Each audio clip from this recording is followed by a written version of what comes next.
શાસનપતિ શ્રમણ ભગવાન મહાવીર સ્વામીને મારા ભાવપૂર્વક વંદન. આચાર્ય દેવ, પૂજ્ય ડુંગર, જય માણિક, પ્રાણરતિ, જગજયંત ગિરી ગુરુદેવોના ચરણોમાં મારા ભાવપૂર્વક વંદન.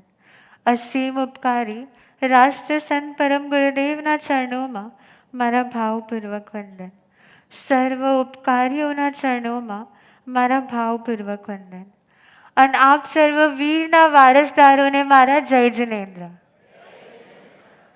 ગંગાના કિનારે રહીને પણ મને એવું લાગતું હતું કે હું નદીથી દૂર હતી, નદીની શોધમાં હતી, નદી સમાન ગુરુ તત્વની એક ઝલક માટેની ઝંખના હતી, નદી સમાન ગુરુ તત્વ સાથે એક મેઘ થવાની યાચના કરતી હતી. એવું કહેવાય છે કે જ્યાં તડપ હોય છે, જ્યાં તરસ હોય છે, ત્યાં જ અમૃત રહે છે, નહીંતર તે પાણીની જેમ વેડફાઈ જાય છે. માટે હું સર્વપ્રથમ ઉપકાર માનીશ આ ભૂમિનો, કોલકાતાની આ ક્ષેત્રનો, જેને મારા અંદર સંયમ માટેની તડપ જગાવી, ગુરુ સાનિધ્ય માટેની તડપ જગાવી, દયા અને અનુકંપા માટેની તડપ જગાવી. જે કોલકાતાની એક પણ સ્ટ્રીટ એવી ન હોય જ્યાં નોનવેજ ન મળતું હોય, જે કોલકાતામાં સાધુ સાધ્વીજીનો યોગ બહુ દુર્લભ હોય છે, એ જ કોલકાતાની હું ઋણી છું. અને આજે એ જ કોલકાતા સાક્ષી બનવા જઈ રહ્યું છે મારી લાઈફની આ ન્યૂ બિગનિંગનું. બટ શું આ ન્યૂ બિગનિંગ છે? Is it a new journey? No. It is like a Netflix series which I had stopped watching at episode 3.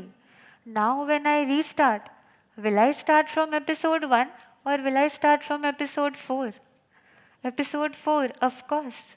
But there's something unsettling about unfinished things. અધૂરા સપના, અધૂરા કન્વર્સેશન્સ, અધૂરા પેઇન્ટિંગ્સ, અધૂરી life. પણ અધૂરું જ્યાંથી, શરૂઆત ત્યાંથી. જન્મ જન્મથી જ્યારે એક આત્મા સંયમના રંગમાં રંગાયો હોય, જન્મ જન્મથી જ્યારે એક આત્મા ગુરુના સંગમાં ભીંજાયો હોય, જન્મ જન્મથી જ્યારે એક આત્મા પ્રભુના ચરણમાં સમાયો હોય, જન્મ જન્મથી જ્યારે એક આત્માના અંદર મિત્તિ મેં સર્વ ભૂવેસોના ભાવો દ્રઢ હોય, ત્યારે જ તેને નાનપણથી તપ ગમે, જતના ગમે, સંયમ ગમે, સ્વાધ્યાય ગમે અને દયા અને અનુકંપા ગમે. સંસ્કાર are not just stored in the body, but they are stored in the in the cloud of our soul. The devices may change, but the data, it never resets. When I logged in again the first time I met Param Gurudev in 2009 at the very small age of 4, the data automatically started syncing. The same journey, the same love, the same learnings and the same compassion.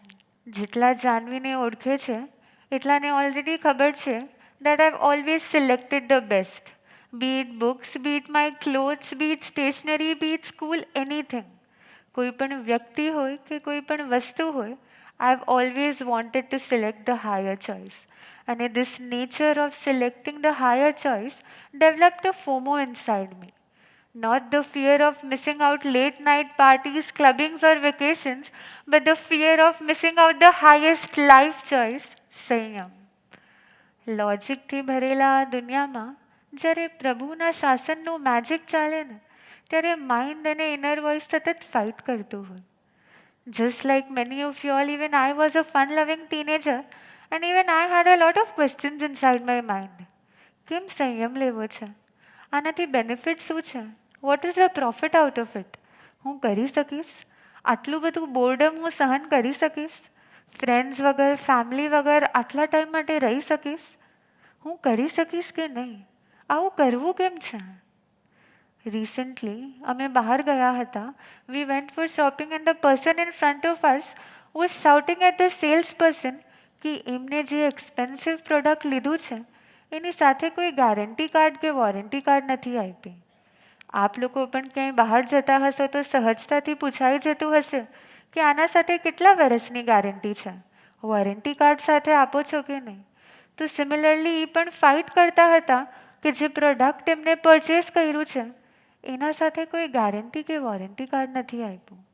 તેઓ ત્યાંથી argue કરીને બહાર નીકળી ગયા. But two R surprise, જેવા તેઓ બહાર નીકળ્યા, એક કાર આવી, એમનું એક્સિડન્ટ થઈ ગયું ને તે બેભાન થઈ ગયા. તો થોડા ક્ષણો પહેલાં જે પોતાના પ્રોડક્ટ માટેના ગેરંટીની ચિંતા કરતા હતા, શું તેમના પાસે તેમના લાઈફની ગેરંટી હતી? શું તેમના પાસે તેમના ગુડ હેલ્થની ગેરંટી હતી? આપમાંથી કેટલા લોકો પાસે ગેરંટી કાર્ડ છે? કેટલા વર્ષના ગેરંટી કાર્ડ સાથે આવ્યા છો આપ લોકો? નો વન. તો હું વિચારમાં પડી ગઈ કે આ લાઈફની ગેરંટી નથી, રિલેશન્સની ગેરંટી નથી, ફેમિલીની ગેરંટી નથી, ફ્રેન્ડ્સની ગેરંટી નથી, જેનો ભરોસો જ નથી, એના ભરોસા પર હું કઈ રીતે જીવી શકું છું? ઘણા લોકો મને પ્રશ્ન કરે કે તમે સંયમ કેમ લ્યો છો? તમને ડિફિકલ્ટ નથી લાગતું? તમને ડર નથી લાગતો? ઇમેજિન કરો કે આપ લોકો એક 40 ફ્લોરના હાઇટેડ બિલ્ડિંગ પર છો. એ બિલ્ડિંગ હજી અંડર કન્સ્ટ્રક્શન છે. તમે ક્લિફ પર ઊભા છો. તમે નીચે જોવો છો તો કાંઈ નહીં, માત્ર પથ્થર, રોડ, સિમેન્ટ અને બ્રિક્સ જ દેખાય છે. જો તમે એક પગલું પણ આગળ લેશો, જો તમે એક સ્ટેપ પણ આગળ લેશો, તો તમે પડી ગયા. The and. બટ જો એ જ સિચ્યુએશનમાં એ જ એજ પર જો રેલિંગ લગાડેલી હોય તો, જો એક સેફટી વોલ બનેલી હોય તો ન પડત. એ જ રેલિંગ, એ જ સેફટી વોલ, એ જ ગેરંટી મારા આત્મા માટે 5 મહાવ્રત છે, 5 સમિતિ છે, 3 ગુપ્તી છે, ગુરુનું સાનિધ્ય છે અને શ્રેષ્ઠ એવું સંયમ છે. ઘણા લોકો એવું પૂછતા હોય કે આટલી નાની ઉંમરમાં દીક્ષા કેમ લેવી છે? માત્ર 20 યર્સમાં દીક્ષા લ્યો છો, કેમ આવું કરો છો? ભગવાને કીધું છે, જો જાણેણ મારી સ્વામી સોહુ કંખે સુએસિયા. જો તમને ગેરંટી છે કે મૃત્યુ નથી આવવાની, જો તમને ગેરંટી છે કે મૃત્યુ પછીથી આવવાની છે, એ વ્યક્તિ ધર્મ આજ નહીં પણ કાલ માટે રાખી શકે છે. બટ શું તમારા પાસે ગેરંટી છે કે મૃત્યુ નથી આવવાની? શું મારા પાસે ગેરંટી છે કે મૃત્યુ નથી આવવાની? શું મારા પાસે ગેરંટી છે કે ના આજે નહીં પણ ઘણા વર્ષ પછી મૃત્યુ આવવાની છે? ના. તો જો મારા પાસે મૃત્યુની ગેરંટી નથી, મારા લાઈફની ગેરંટી નથી, તો સંયમ જેવા શ્રેષ્ઠ માર્ગ માટે હું એક ક્ષણ માટે પણ વિલંબ કેમ કરું? એક પલ માટે પણ વિલંબ કેમ કરું? આ જ સંયમ મારા આત્મા માટેની ગેરંટી છે, સેફટી છે અને સિક્યોરિટી છે. અને આ ગેરંટી માત્ર આ લાઈફ ટાઈમ માટે નથી, પણ હું મોક્ષ સુધી ન પહોંચી જાઉં ને ત્યાર સુધીની ગેરંટી છે. જાનવીને આખી દુનિયા ફરવી હોય, ફેન્સી નેલ્સ લગાડવા હોય, દરેક ક્યુઝિન ટ્રાય કરવા હોય, દરેક વેકેશનમાં આઉટ સ્ટેશન ફરવા જવું હોય, એવરી સેટરડે સન્ડે બહાર જવું હોય, એવરી મંડેઝના ડ્રાઈવ પર જવું હોય, બધું જ કરવું હોય, બધા શોખ પૂરા કરવા હોય. પણ આજે એ દરેક ઈચ્છા મને મિથ્યા લાગે છે. આજે બકેટ લિસ્ટમાં રહેલી દરેક વિશેષ મને વર્થલેસ લાગે છે. કેમ કે જે સુખ, જે શાંતિ, જે સાદગી મને સંયમમાં મળે છે, પ્રભુના વેશમાં મળે છે, પરમાત્મા જેવું જીવન જીવવામાં મળે છે, એ સુખ, એ શાંતિ બીજે ક્યાંય નથી મળતું.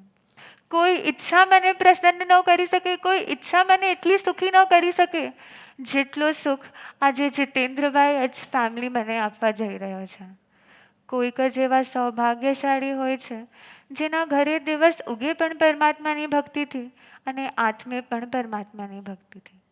કોઈક જ એવા સૌભાગ્યશાળી હોય છે જેના સ્વજન તેને સહજ સન્મતિ આપી દેતા હોય છે, અને કોઈક જ એવા સૌભાગ્યશાળી હોય છે જેના સ્વજન એક ક્ષણ માત્રની પણ અંતરાય નથી આપતા, એક ક્ષણ માત્રની પણ અંતરાય નથી આપતા.